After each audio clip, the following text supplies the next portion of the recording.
drugi dan božične devetdnevnice.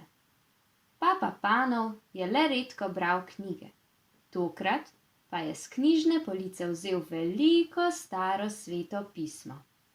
Globoko je zajel sapo in z njega spihal prah. Odprl ga je na strani z božično zgodbo. Bral je počasi in s prstom sledil vsaki besedi. Tiste dni je cesar Oktavijan Avgust, vladar rimskega cesarstva, izdal ukaz, naj se popiše ves svet. Vsi so se hodili popisovati, vsak v svoj rojstni kraj. Tudi Jožef je šel v svoje rodno mesto Betlehem skupaj z Marijo, ki je bila noseča. Ko sta bila tam, so se ji dopolnili dnevi, ko naj bi rodila. Žal jima Jožef ni mogel najti prenočišča. Dolgo je iskal, toda vse krčme so bile polne. Navsezadnje se jo je nekdo usmilil in jima dovolil prenočiti v hlevu. Tam je Marija rodila sina, ga povila v plenice in ga položila v jasli. V bližini Betlehema so pastirji čuvali svoje ovce. Ponoči se mi je prikazal angel. Prestrašili so se, ker je postalo svetlo kot podnevi.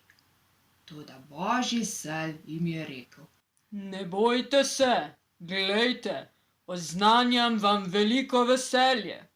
Danes se vam je rodil zveličar. Pojdite v Betlehem in našli boste dete, povito v plenice in položeno v jasli. In takoj zatem so zagledali množico drugih angelov, ki so peli: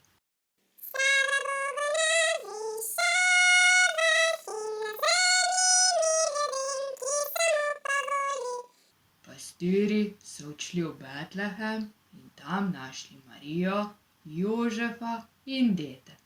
Še drugim so pripovedovali o tem, kar jim je pripovedoval angel. Predvsem o malem dečku, odrešeniku sveta. Ko sta Jožef in Marija zaman iskala prenočišče, jima nihče ni želel odstopiti svojega mesta.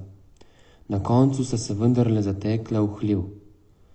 Prosimo Gospoda, da bi bili vedno pripravljeni sprejeti Jezusa v svoje srce.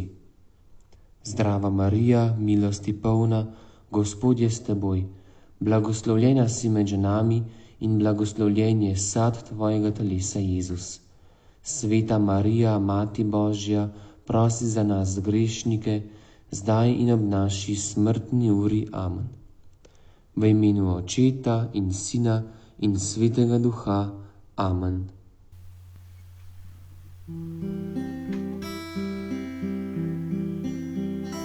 Poslušajte vsi ljudje, sveti Jožef mesto gre. Sveti Jožef in Marija gresta v mesto Betlehem. Sveti Jožef in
Ročica jo drži, na oslička posadi. Potlej Krista, ven iz mesta, Betlehem. Potlej Krista, ven iz mesta, ven iz